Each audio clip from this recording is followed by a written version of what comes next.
कुछ आवश्यक बातें कहनी है।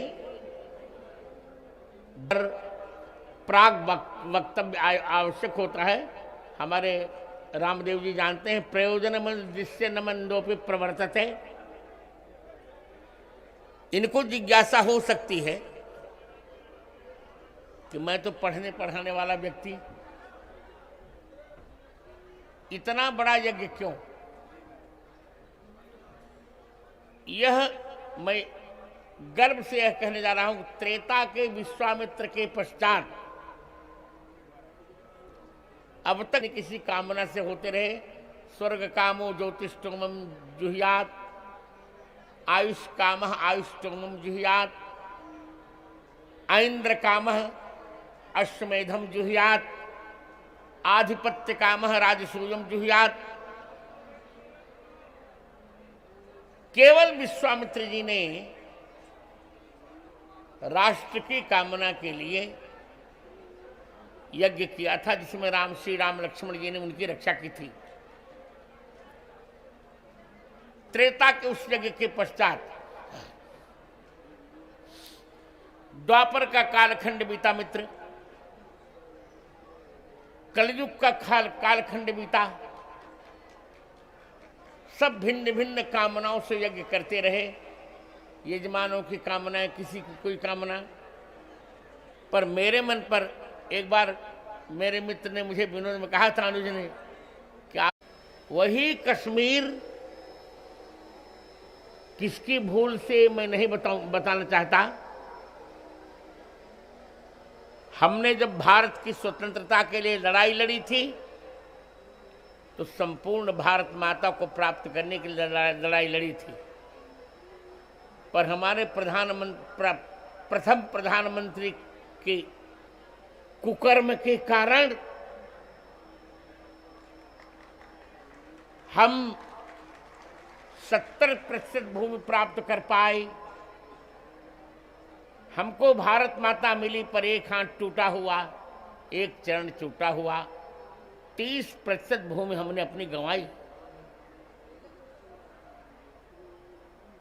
1947 के 14 अगस्त को वे लोग अपना स्वतंत्रता दिवस आजादी का दिन मनाते हैं। अब 15 अगस्त को हम मनाते हैं। हमारा दुर्भाग्य है। जो हुआ, पर कम से कम कश्मीर तो हमें मिलना चाहिए था। आधा कश्मीर हमको मिल पाया और आधा नहीं मिल पाया। 550 सांसदों की सीट थी, हमको 545 सांसदों की ही भूमि मिल सकी, सीमा मिल सकी। इसलिए मैंने विचार किया कि संसार के लिए सब लोग अपने लिए सब लोग करते ही हैं। अब मुझे पीओके जो है हमारा, पीओके का नक्शा समाप्त हो और पूर्ण कश्मीर हमको मिल जाए। इसमें मुझे किसी से कोई समझौता, कोई नाराज हो अपने घर रहकर 2 रोटी खा ले। इसी संकल्पना के साथ मित्र मैंने 1008 कुंडीय हनुमान महायज्ञ का आयोजन किया। और यह बताकर मैं प्रसन्न होऊंगा, अनुज रामदेव स्वामी, अरे नहीं, आप मेरे अनुज हैं। यह बताकर आपको आपको अच्छा लगेगा कि इस यज्ञ में किसी पूंजीपत से मैंने पैसा नहीं लिया। नहीं, तस्मात् भजन्त कवयो धन दुर्मदान धान। इसमें उन लोगों ने आहुति डाली, आप सुनकर आपको आश्चर्य, सुखद आश्चर्य होगा। जो खर्च तो बहुत था, पर हमने कहा नहीं, 31,000 में होगा। ऐसे लोगों ने पैसे दिए जो 2 टाइम का भोजन स्वयं नहीं कर पाते। इससे सोचिए कि भारत माता की अखंडता के लिए कितना लोगों में प्रेम है, कितना स्नेह है, कितनी पीड़ा है। लोगों को पीओके सुनकर खून खौल जाता है। मैंने सोचा कि जब हनुमान जी, देखिए मैं तो आस्तिक हूं, पूर्ण आस्तिक हूं। मैंने सोचा कि जब हनुमान जी महाराज रावण के द्वारा अपहृत सीता जी को वापस करवा सकते हैं, तो कश्मीर, पाकिस्तान द्वारा अधिकृत कश्मीर भी हनुमान जी हमको लौटा सकते हैं। ये पहला प्रयोग है। आज भी जब पूर्णाहुति हो रही थी तो मैंने पंडितों से कह दिया, कोई संकल्प नहीं, किसी यजमान की श्री कामना नहीं, किसी के यश की कामना नहीं। प्रत्येक यजमान इसी कामना से आहुति दे रहा था कि हमारा भारत अखंड हो जाए, पाक अधिकृत कश्मीर हमें मिल जाए। और मुझे विश्वास है कि अब तक जो जो संकल्प मैंने किए लोकेश मुनि जी, वो पूरे हुए। मैंने ही संकल्प किया था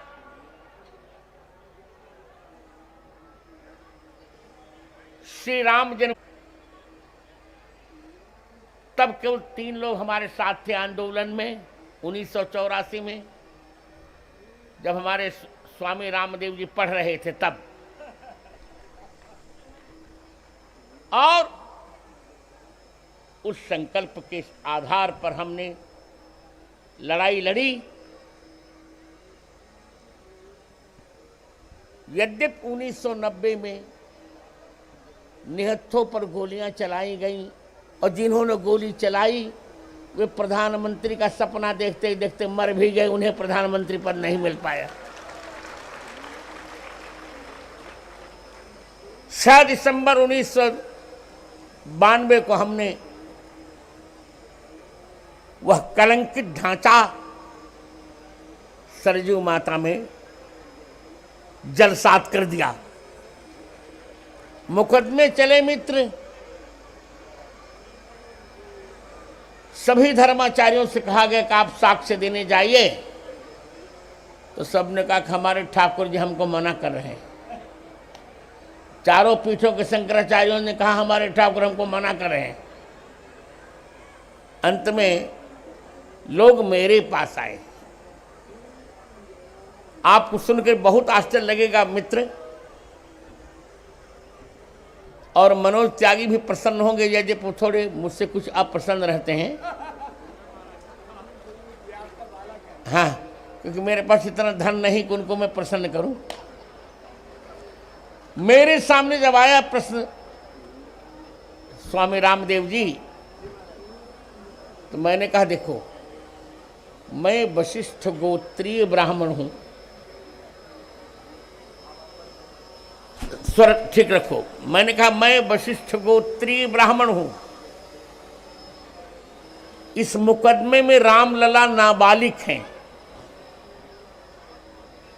जब कोई नाबालिग होता है तो माता पिता और गुरु उसका पक्ष लेते हैं। मैं मुकदमे में मेरे ठाकुर मना भी करेंगे तो मैं उनकी बात नहीं मानूंगा। जब हनुमान जी मेघनाद का नागपाश स्वीकार सकते हैं तो आग लगे इस रामानंदाचार्य पद को जो बाधक बन रहा हो। मैं जजों की निचली कुर्सी पर बैठूंगा और शास्त्रीय साक्ष्य देकर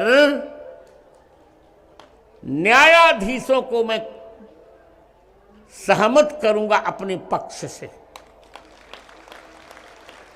इसके बाद हुआ ये रामदेव जी की 11 जुलाई 2003 से बहस का प्रारंभ हुआ। जजों ने पूछा कि आप विटनेस देंगे? मैं कहा जी मैं साक्ष्य दूंगा। कहा आप तो देख नहीं रहे, कैसे साक्ष्य देंगे? मैंने कहा आप हमसे साक्ष्य मांग किसके रहे? उन्होंने कहा हम आपसे शास्त्रीय साक्ष्य मांग रहे हैं। तो मैंने कहा महोदय न्यायमूर्तियों, शास्त्रीय साक्ष्य देने के लिए भौतिक आंखों की आवश्यकता नहीं होती। सर्वस्य लोचनम शास्त्रम यस्य नास्त्यंध एव सः। शास्त्र ही सबकी आंखें हैं, शास्त्र जिसके पास नहीं वो अंधा है। मेरे इस वक्तव्य को उच्च न्यायालय ने मान लिया और इतिहास में पहली बार ऐसी घटना घटी जब एक बंद आंख वाला व्यक्ति कोर्ट के सामने साक्ष्य देने प्रस्तुत हुआ। 3 जजों का पीठ सुन रहा था उस वक्तव्य को। 3 जजों का पीठ उस वक्तव्य को सुन रही थी। आपको सुनकर और आश्चर्य होगा, मुझे चुप कराने के लिए या असंतुलित करने के लिए मुझे विपक्षी वकील को विपक्ष ने 45,000 अमेरिकन डॉलर दिए थे। पर आप लोगों का पुण्य था, पुण्य हमारे रामदेव स्वामी का है। मुझे इनको मैं बहुत प्रेम करता हूँ, नहीं बहुत प्रेम। अहम अस्मै बहु स्नेहामि प्रकामम स्नेहामि। कोई चाटुकारिता नहीं। मैं सिंहासन पर हाथ रख के कह रहा हूँ, मेरी जीवन में क्या चाटुकारिता होगी? जो व्यक्ति पैसा गिनना भी नहीं जानता, क्या करूँ? किसके लिए चाटुकारिता करूँ? अस्मै बहु स्नेहामि, मैं रामदेव जी को बहुत प्रेम करता हूँ। जजों ने प्रश्न करना प्रारंभ किया। विपक्षी वकील ने अनेक प्रश्न किए। अन्य गवाहों को जो 9 महीने रुलाता था उसको मैंने 7 दिन के अपने उत्तर में अपने एक उत्तर से मैं उसके 50 प्रश्नों का समाधान करता था।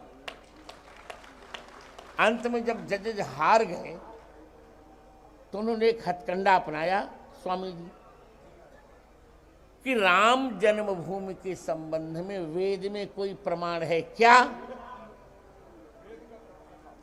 वेद का प्रमाण बताइए। तो मैंने जो उत्तर दिया था स्वामी जी, मैंने कहा यद्यपि चारों वेदों में संपूर्ण राम कथा उपनिबद्ध है, वेद का कोई ऐसा मंत्र नहीं है जहां श्री राम कथा नहीं है। मनोज जी, मैंने कहा न सोस्ति वेदो नहीं यत्र रामः न तत्पुराणम नहीं यत्र रामः। रामदेव जी, न संहिता सा नहीं यत्र रामः न से इतिहासो नहीं यत्र रामः। वह वेद नहीं है जहां राम जी नहीं है, वह पुराण नहीं है जहां राम जी नहीं है, वो संहिता नहीं है जहां राम जी नहीं है, वो इतिहास नहीं है जहां राम जी नहीं। फिर भी मैंने कहा न्यायमूर्तियों, आपके संतोष के लिए अब मैं बता रहा हूं। मैंने कहा अथर्व वेद के 10वें कांड के 31वें अनुवाक के 2 मंत्र में स्पष्ट लिखा है, अष्टाचक्रा नवद्वारा देवानां पूरयोध्या यस्याम हिरण्मयः कोशः स्वर्गो ज्योतिषावृतः। 8 चक्रों वाली 9 द्वार वाली वो देवताओं की पुरी है जिसमें कोशाकार स्वर्णिम भवन है, उसमें ज्योतिषा आवृत प्रकाश से युक्त भगवान राम स्वर्ग से साकेत से चलकर इस भारत भूमि पर आए। उन्होंने पूछा कि क्या वेद में राम शब्द का प्रयोग हुआ है? मैंने कहा जी हुआ है। ऋग्वेद के 10वें मंडल का 65वां सूक्त है, भदरो भदरया सचमान आगात ससारंजारो अभ्येति पश्चात सुप्रकेतैर्द्युभिरग्निर्वितिष्ठन् रुषद्भिर्वर्णैरभि राममस्थात्। सायण का भाष्य देखा तो वही निकला जो मैं कह रहा था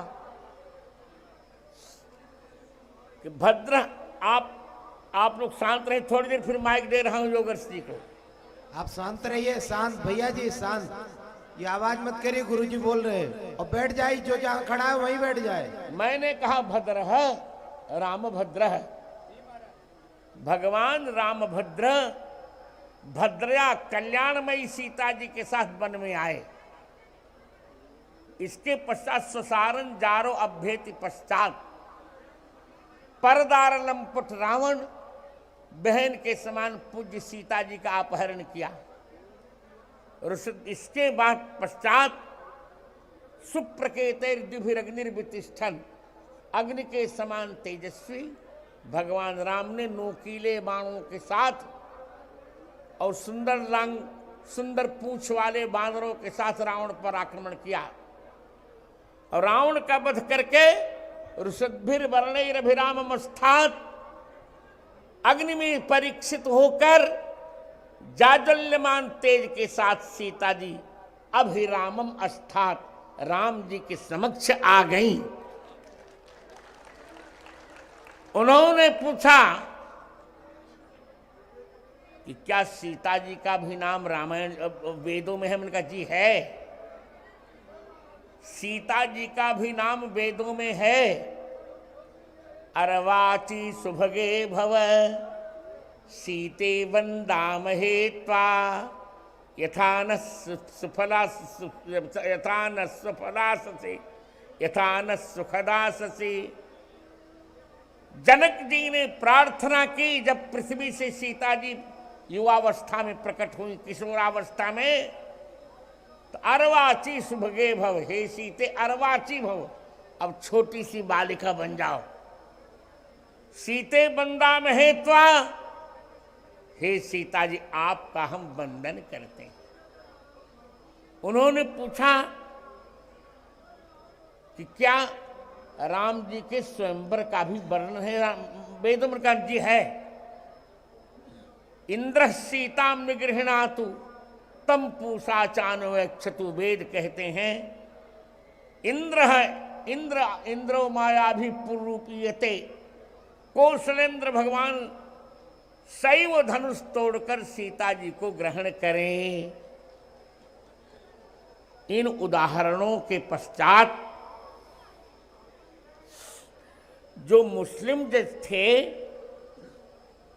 उन्होंने हाई कोर्ट में यह वाक्य कहा मेरे लिए, Swami ji you are divine power.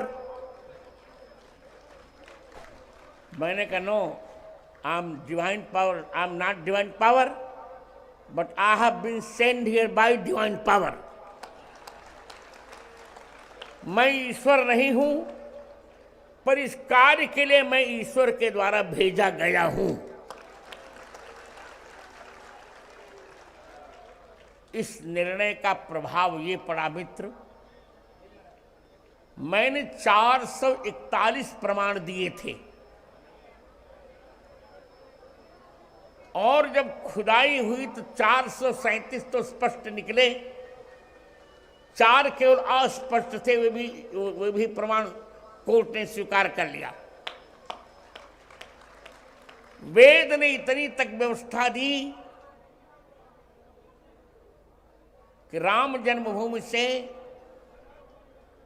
300 धनुष दूर पर सरजू जी विराजमान है उत्तर दिशा में। आज भी नापा गया तो 300 धनुष दूर पर ही आज भी सरजू जी हैं। उस मानी इस कालखंड ने भी उस सीमा का उल्लंघन नहीं किया। इसके पश्चात उन्होंने पूछा कि राम जन्मभूमि के संबंध में प्राचेतस कुछ कहते हैं वाल्मीकि? मैंने कहा हाँ कहते हैं, खुलकर कहते हैं कि राम जन्मभूमि वो है जहां ज्योतिष के अनुसार 5 ग्रहों की दृष्टियां पड़ती हैं। मेष के सूर्य की दृष्टि, मकर के मंगल की दृष्टि, तुला के शनि की दृष्टि, कर्क के बृहस्पति की दृष्टि और मीन के शुक्र की दृष्टि। ज्योतिष से भी देखा गया तो यथावत निकला।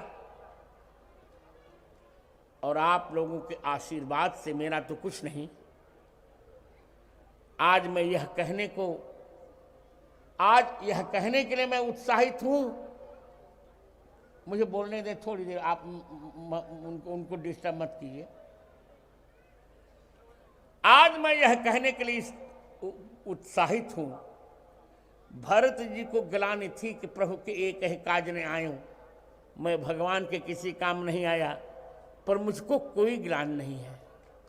भले जन्म के 2 महीने पश्चात ही हमने अपनी आंखों को विदा कर दिया हो, भले मेरे पास बहुत पैसे न हो, भले बहुत आश्रम न हो, भले बहुत चेला सेवक न हो, पर मेरी प्रतिभा प्रभु श्री राम के काम आई। इससे मैं अपने जीवन से बहुत संतुष्ट हूं। 73 वर्ष मैंने आप लोगों के स्नेह में रहकर खेल कर बिताए और 100 बिताने हैं, और काम इतना बड़ा है कि मुझे 50 और चाहिए। मेरे मन में अब कोई लिप्सा नहीं रह गई मित्र। जो एक आचार्य को करना था वो कर लिया, और जो करना है वो करूंगा। तीनों जिन पर भाष्य लिखकर लोग आचार्य बनते हैं, वल्लभाचार्य के बाद महाराज जो परंपरा समाप्त हो गई थी, 600 वर्ष के पश्चात, ये मैं बिरुदावली नहीं बता रहा हूं, आपको ये बता रहा हूं कि बंद आंखों के होने पर भी हमने कितना किया होगा। आपको क्यों सुखद अपने भाई को बताने में अच्छा लग रहा है मुझे। 1998 में तीनों गीता जी पर, ब्रह्मसूत्रों पर, और क्या नाम 10 शंकराचार्य 11 उपनिषदों पर मैंने भाष्य लिखा, और अब वेदों पर भी काम कर रहा हूं। संपूर्ण वेदों पर पाणिनि के अष्टाध्याय पर लिखा छप रहा है। रामदेव जी ने कहा था हम छपाएंगे, पर भारत सरकार छपा रही है। आप निश्चित, आपको मैं अगली 14 जनवरी को, जब मेरा 75वां अमृत महोत्सव मनाया जाएगा अयोध्या में, तब अपने भाई को मैं 9 खंडों में अष्टाध्यायी का वह व्याख्यान जो 9000 पृष्ठों में है,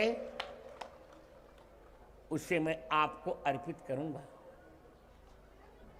मैंने जानकर माइक ले लिया था रामचंद्र दास जी से। मेरे मन में एक ही पीड़ा अब रह गई थी, राम जन्मभूमि तो हमें मिल गई, और कृष्ण जन्मभूमि भी मिलेगी। कोर्ट ने कहा हम आपको बुलाएं, उनका मैं बिल्कुल आऊंगा, चिंता मत करो। काशी विश्वनाथ के लिए भी मैं आऊंगा। और अब एक ही चिंता रह गई कि किसी प्रकार जिस कश्मीर के जिस महाराज, अब अगला आश्रम पीओके में ही बनाएंगे, वही कथा करेंगे आप। जी,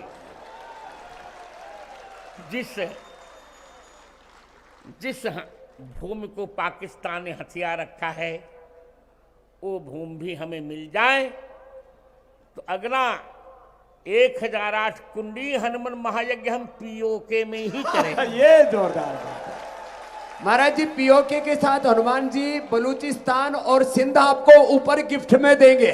निश्चित। ये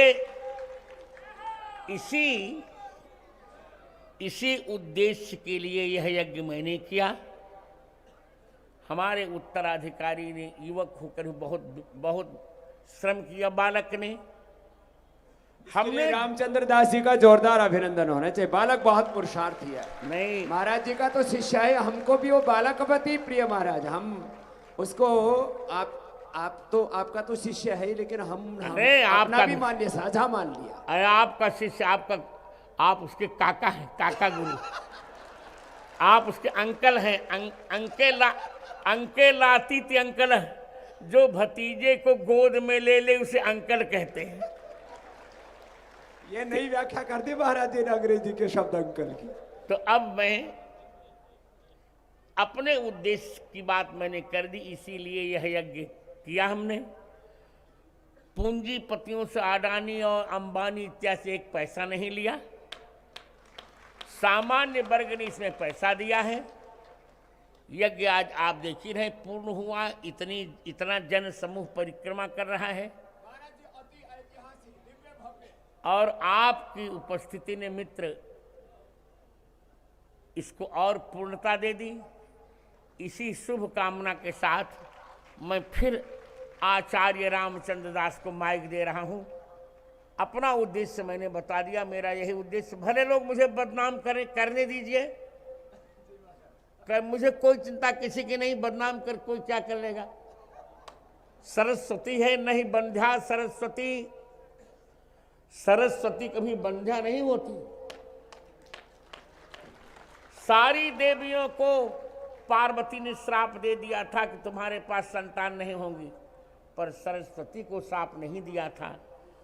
एक भी सारस्वत रहे मुझे चिंता ही नहीं रहती है महाराज, चिंता ही नहीं रहती कि मनोज त्यागी संस्कार आस्था में करें चाहे न करें, कुछ नहीं आनंद पड़ता। सरस्वती है, हम कहीं भी बोलेंगे तो प्रसारित होगा ही होगा। कोई मुझे अपेक्षा नहीं, वो तो संस्कार का भी मेरे खर्च प्रसारित हो रहा होता रहेगा जब तक आप नहीं, आपके चेले का भी प्रसारित होगा। तो मैं इसी प्रसन्नता से अपना उद्देश्य कहकर अब आचार्य रामचंद्र दास को कह रहा हूं को अब स्वामी जी को आमंत्रित करें, फिर मेरी कथा होगी। रामभद्रो हि जानाति रामभद्र सरस्वतीं, रामभद्रो हि जानाति रामभद्र सरस्वतीं। प्रभु श्री रामचंद्र की जो मेधा है, जो प्रतिभा है, उसका आकलन यदि कोई कर सकता है तो वह पूज्यपाद सद्गुरुदेव भगवान कर सकते हैं। और पूज्य सद्गुरुदेव भगवान की जो मेधा प्रतिभा है उसका आकलन यदि कोई कर सकता है तो पूज्य गुरुदेव के शिष्य श्री राघवेंद्र सरकार ही कर सकते हैं। आज अद्भुत सुयोग बना है, हमारे मध्य पूज्य स्वामी जी की उपस्थिति है और स्वामी जी को गुरुदेव जहाँ भी पा जाएं, अभी आज तो मंच की बात थी, नहीं तो व्याकरण के 2-4 सूत्रों को भी गुरुदेव पढ़ाते हैं पूज्य स्वामी जी को। और आज गुरुदेव ने एक और संबंध कह दिया। वैसे पूर्व में पूज्य स्वामी जी मुझे अपने अनुजवत ही मानते थे, लेकिन आज गुरुदेव ने कह दिया कि ये मेरे काका गुरुदेव हैं, तो आज से काका जी हमें मिल गए। तो हमारे यहाँ तो पिता से अधिक काका प्रेम करता है, बालक की मित्रता काका से होती है। पूज्य स्वामी जी कृपा करके पधारे हैं, हम सब ऋणी हैं। पूज्य स्वामी जी के मित्र कल्प पूज्य मुनि श्री लोकेश मुनि जी महाराज भी हमारे मध्य उपस्थित हैं, जो कि जिन शासन को संपूर्ण विश्व भर में लेकर जा रहे हैं। अहिंसा प्रथमो धर्म, अहिंसा जो हमारा प्रथम धर्म है, उस अहिंसा के सूत्र को संपूर्ण विश्व की ओर लेकर जा रहे हैं। ऐसे पूज्य मुनि जी से मैं आग्रह करूंगा कि पूर्व में आप अपने उद्गार पूज्य गुरुदेव के प्रति प्रकट करें। पूज्य मुनि जी।